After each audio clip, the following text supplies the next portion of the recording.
हमारे हिंदू धर्म के मुताबिक भैंसुर के साथ जो होता है एक बहुत पवित्र रिश्ता है और यदि उसके बॉडी में आप टच भी कर जाते हैं तो गंगा जल से स्नान कराने के बाद ही शुद्धि भसुर जो तो कह रहे थे छोटू मेरा पति है, मैं पति मान चुकी है और अपने भसुर हुआ है आरती, उनका पूरा इन्वॉल्वमेंट है इस पूरे उसके मौत में। जो मौत का जो कारण है उसके मोटिव यही है कि वो आरती ही उसके मौत के लिए जिम्मेदार है और उसकी सद्भावना में सहनाई यदि बजी एक शादी हुई तो हम छोटू के पिताजी को भी कहेंगे कि आपके अंदर वो ठीक है, वो लड़की जो कर रही है वो कर रही है, आपके अंदर तो अपने पुत्र के प्रति संवेदना का मजाक बना दी, इमोशन का मजाक बना दी। तो सारे चीज़ों को अपने एक कहावत है कि कब्र पर मेरी आकर दिए बुझा के चल दिए और तेल जो बचे थे सर में लगा के चल दिए। तो वो कब्र पर भी गई, अभी उसकी आत्मा को श्रद्धांजलि, उसको पाला पोसा, उसको आप सलाखों के पीछे डालकर और आप अपने केवल शारीरिक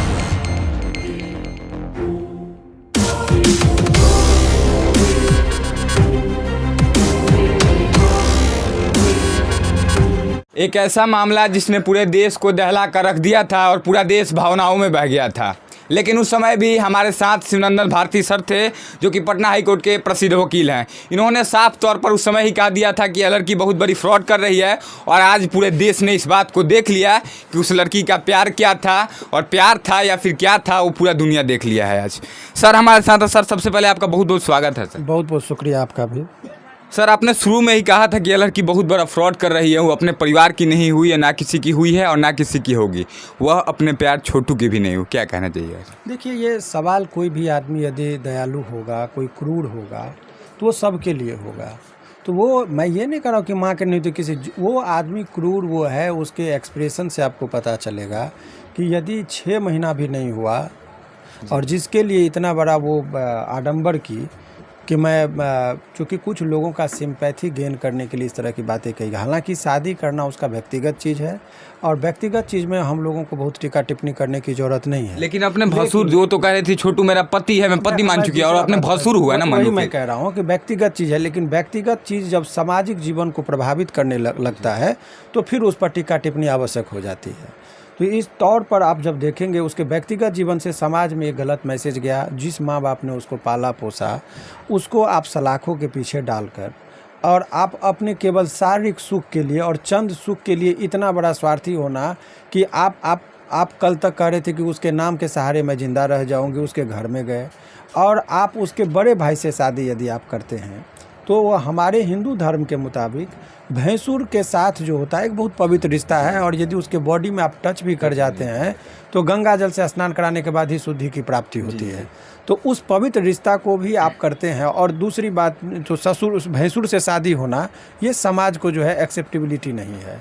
दूसरी और अहम बात मैं आपको बता दूँ इस केस में, जो क्रूरता की पराकाष्ठा है कि हिंदू धर्म के मुताबिक जिस घर में अर्थी निकलती है सामान्यतः उस घर में 1 साल तक सहनाई नहीं बरखी तक नहीं किया। अभी 5 महीना ही हुआ था, जवान बेटा का अकाल मृत्यु हुआ था क्योंकि वो सडन डेथ था और उस घर में सहनाई यदि बजी, एक शादी हुई तो हम छोटू के पिताजी को भी कहेंगे कि आपके अंदर वो ठीक है, वो लड़की जो कर रही है वो कर रही है, आपके अंदर तो अपने पुत्र के प्रति संवेदना होना चाहिए, श्रद्धांजलि भी। अभी उसके आत्मा पर क्या गुजरी होगी।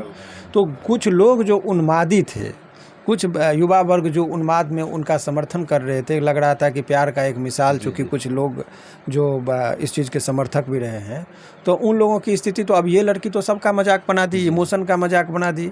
तो सारे चीज़ों को अपने एक कहावत है कि कब्र पर मेरी आकर दिए बुझा के चल दिए और तेल जो बचे थे सर में लगा के चल दिए। तो वो कब्र पर भी गई, अभी उसकी आत्मा को श्रद्धांजलि भी नहीं दी होगी।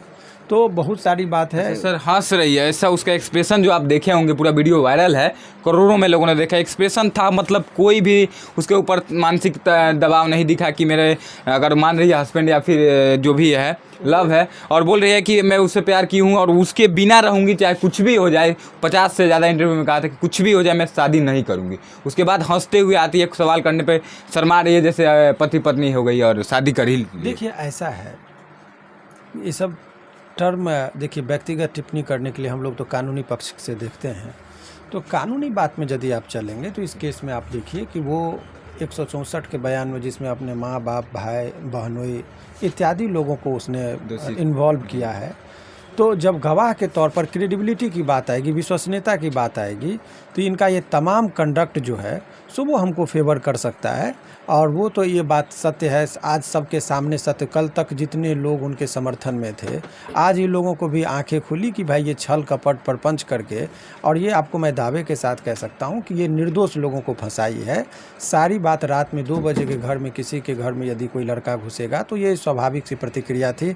वो लड़की अपने आप को बचाने के लिए लगा कि माँ बाप हमको डांटेंगे फटकारेंगे, तो और या छोटू की जब उसको पकड़ा गया तो समझी कि छोटू के माँ बाप हमारे ऊपर दबाव डालेंगे, तो बहुत ही सुनियोजित तरीके से वो एक प्रेजेंस ऑफ माइंड का सातिराना तरीके से इस्तेमाल करके अपने घर को फंसा के और उसके घर में शरण लेके, और वहाँ पर भी आप देखिए ना कि शादी करने के लिए उसको मजबूर किया जी जी, और शादी तक कर ली। तो ये आप देखिए कि ये बहुत ही इसका एडवर्स इन्वेस्टिगेशन होना चाहिए। मेरा पूरा दावा है कि जितनी भी घटनाएं हुई है वो असत्य है और वो उसके माँ बाप बिल्कुल निर्दोष हैं। जितने भी इसमें अभियुक्त जेल गए हैं किसी का कोई इन्वॉल्वमेंट आप नहीं है। इकलौते ऐसे वकील हैं जो कि आप गए थे मिलने के लिए, उनके पिता भाई से भी आप मिले थे, एक समय था और कोई नहीं मिल पाया लेकिन आप मिले थे, तो क्या बात हुई थी? और आपने कहा था बेल बहुत जल्द होगा लेकिन अभी तक नहीं हो पाया, कब तक उम्मीद है आपको कि निकलेगा? बहुत अच्छी बात आपने कहा है। देखिए बेल की जो प्रक्रियाएं होती है 302 में सामान्यतः सेशन कोर्ट देते नहीं है बेल। अभी हाई कोर्ट में मामला इनका पेंडिंग है, अब बहुत जल्दी इन पर सुनवाई होने वाली है और सभी लोगों को बेल न्याय मिलेगी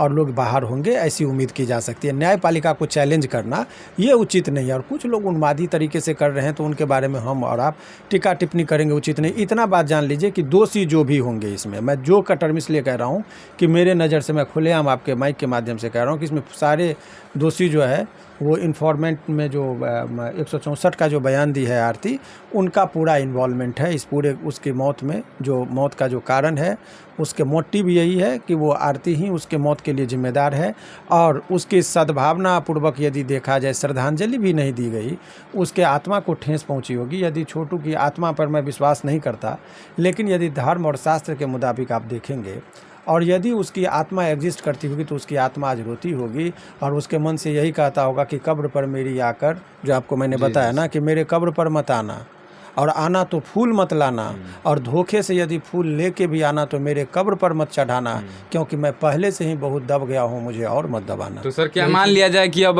उनके परिवार के लोग, आरती के परिवार के लोग बाहर आएंगे और आरती जेल जाने वाली है? देखिए ये सब घोषणा कानूनी रूप से करना उचित नहीं है भाई, कोर्ट का आदेश है। ये एक रास्ता है कि एडवर्स ओपिनियन, एडवर्स इन्वेस्टिगेशन का। लेकिन अगर दोषी हुई तब? नहीं, एडवर्स इन्वेस्टिगेशन के लिए करता है। बहुत जगह लोग क्या करते हैं कि अपने ही कातिल होता है वो मार देता है किसी को और वही जाके थाना पर देता है बचने के लिए कि यहाँ हत्या हो गई, ताकि वो फंसे नहीं। लेकिन पुलिस क्या करती है ऐसे परिस्थिति में, वो जो इन्फॉर्मेशन देने जाता है उसी के विरुद्ध अनुसंधान शुरू करती है।